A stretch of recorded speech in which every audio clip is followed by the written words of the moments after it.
J'entends beaucoup de manières de monétiser un podcast. Oh, oui. Quelle est ta perspective? J'ai fait de la recherche par rapport à ça. Ouais. J'ai regardé un petit peu. Pat Flynn avait fait un article, entre autres. Pat Flynn, ouais. Avait fait de un article, Passive entre Income. autres. Oui, exact. Sur les standards de combien tu peux charger pour les différents. CPM pis tout, Oui, là, exact. ouais. Fait que CPM, cost per mill, genre ouais, par t'es 1000 download, downloads, là, ouais. exact. Puis on parle pas de beaucoup, puis ça, c'est aux US.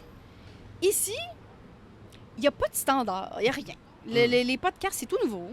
Fait que c'est Les un gens peu... disent encore balado. Ouais, exact. Fait que c'est encore très nouveau. Ouais. Puis Mais faut quand on éduquer, parle c'est correct, des standards de Pat Flynn, on parle de 18 CPM dans un 15 secondes pre-roll. Donc, en début d'épisode, tu fais 15 secondes de promo. Tu peux charger 18 $ par 1000 downloads. OK? Mhm. Puis, 1000 downloads, tu calcules ça, tu regardes après 6 semaines combien que tu as de downloads sur cet épisode-là. Ouais. Fait que là, mettons que tu en as à 500, mettons, après 6 semaines, tu peux charger 9 $. OK? Nice. Mais là, ça, c'est le 15. Tu pourrais aussi faire un 30 secondes mid-roll. Ouais. Puis il y a un autre Dans le affaire. milieu du podcast, ouais. Oui, exact. Puis un autre affaire à la fin Ouais. avec un autre prix. Fait que peut-être que tu peux toutes les stacker puis augmenter.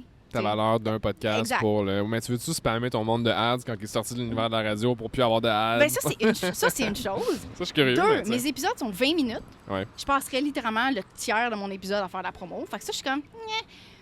Puis 3, ça prend du volume, maudit, pour que ça soit rentable. Ouais. Fait que... Ouais. Un peu? C'est un peu... J'ai pas la réponse à ça. J'ai pas encore commencé à directement rentabiliser le podcast. Ouais. Je serais intéressée, par contre, à faire du marketing affilié sur le podcast, mais pas nécessairement... Après ça, j'ai pas encore le modèle parce que mes épisodes sont 20 minutes. Fait que je suis encore un peu à... C'est comme un avantage d'un sens. Ça. Est-ce que tu connais le modèle de Patreon, là, le De patronage? Patreon, ça puis, pourrait... OK, mais Patreon, c'est comme une espèce de membership que les gens te supportent à chaque mois. Ça pourrait. C'est-tu qui a fait ça, puis que c'est pas pour son podcast, c'est Deadmau5. Je sais pas si tu connais le DJ. Oui, le groupe, oui. Ben, c'est un producteur de musique électronique. Fait depuis toujours qu'il fait ça. Là. Il est né en 80 ou 70 quelque chose. Là, je sais pas, il a quasiment 30 40 ans. Puis lui, son site web est payant. Juste OK. son site web en tant que tel, si tu veux le voir produire de la musique pendant qu'il est live sur Twitch. Il y a de la valeur, ouais, c'est ça. Il y a C'est quelque ça. chose. Ouais, c'est comme Twitch aussi, c'est Fait la même affaire. Ouais. Fait que tu te dis, de 5 $ t'as accès à toutes mes VOD qui appellent là, les vidéos, des archives de vidéos. Puis, ben, c'est sa plateforme à lui. Ce que je trouve cool de ça, c'est que c'est beau, là, mais probablement qu'après 20 ans, ça devient payant.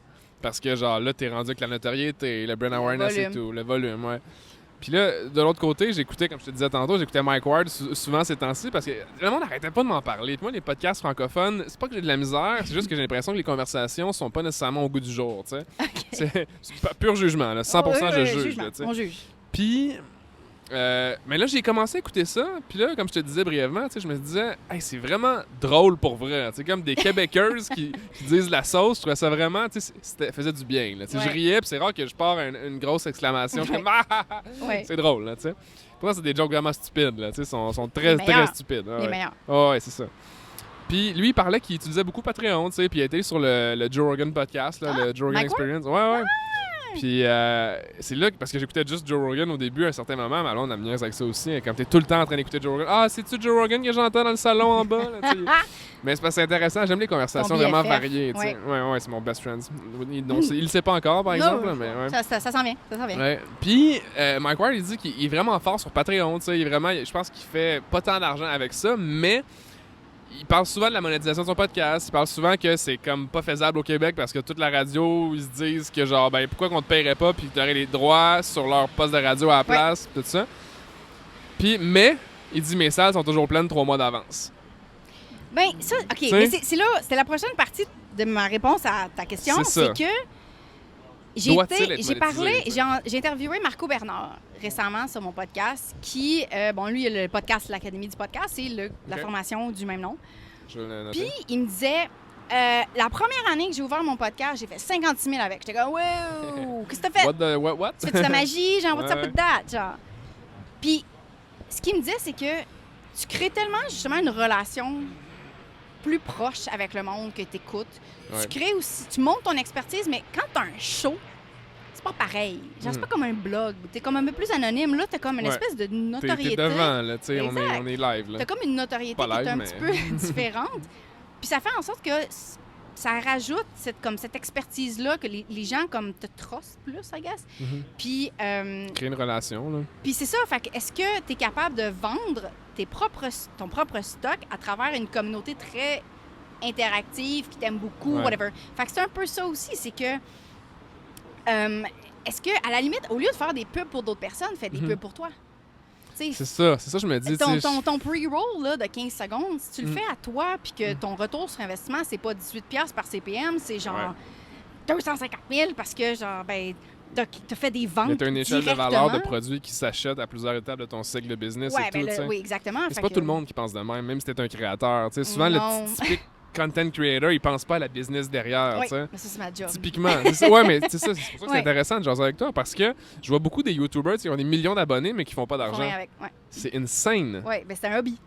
C'est démesuré, là. Ouais. C'est comme, OK... C'est un accident. Les joueurs d'enregistrer dehors. Tu sais, puis j'ai regardé justement le gars que je te parlais tantôt, c'est Matt Diavela, il a dit je ferai pas de, je sais pas si tu le connais, là, Matt Diavela, minimaliste, il a fait le documentaire sur Netflix. Ah, Minimalism. Oui, je l'ai vu, mais je me suis pas rappelé de son nom. Voilà. C'est comme dans les credits, tu le vois pas.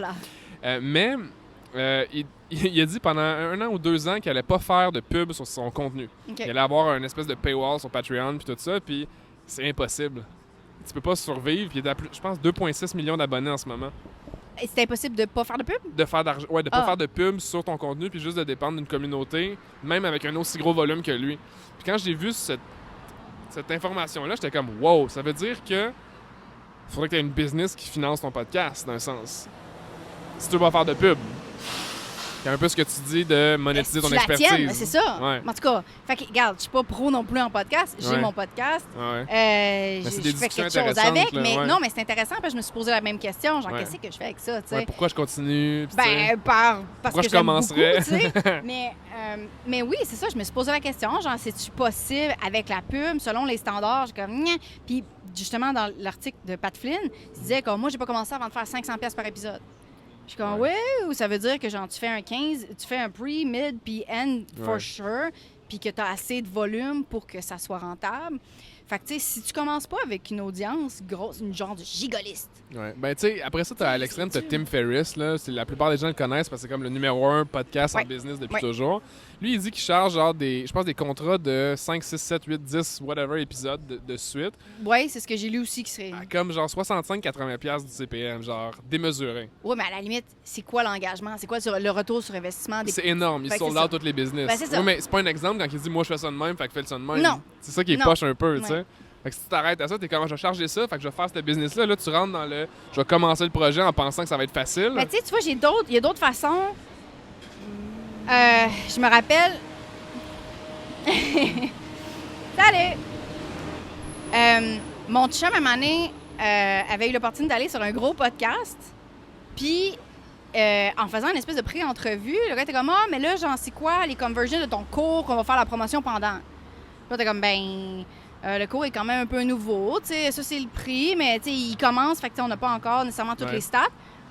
Puis ce podcast-là, voulait pas faire voulait pas parler, voulait pas faire l'entrevue parce qu'il n'y avait pas un retour sur investissement en termes de contenu. OK. Fait que tu sais, c'était comme plus les sponsors, disons, c'était les invités. C'était quel genre de retour sur investissement est-ce que les invités pouvaient faire. Ce qui est comme intéressant, mais en même temps, tu as comme une espèce de downside que est-ce que tu choisis juste ton monde pour l'argent qu'il peut te faire? Est-ce que tu t'empêches de faire des interviews avec des gens qui ont un contenu vraiment extraordinaire, mais qui sont pas rentables? Fait que ça reviendrait au intent, je pense. Ouais. Une espèce de pourquoi tu fais ce que tu fais, tu sais. Fait que dans le fond, eux, ils se disent que le podcast, c'est une business, fait qu'il faut que ça fasse de l'argent de cette manière-là, sinon je me fous de toi, tu sais. Puis d'autres sont comment? C'est genre, c'est hot, genre avec du monde sur une terrasse verte. Ouais, mais c'est ça. J'imagine qu'il y a des modèles qui fit plus avec d'autres personnes. J'ai pas de réponse à qu'est-ce que moi je fais. Je parle de mon stock, j'essaie d'envoyer les gens vers mon stock, mais je fais pas encore de sponsorship, puis je suis pas encore super down de rajouter dans mes 20 minutes, genre... Une bonne partie que c'est comme de la pub, genre. Tu sais, mais... Tu sais pourquoi je trouve ça drôle? C'est que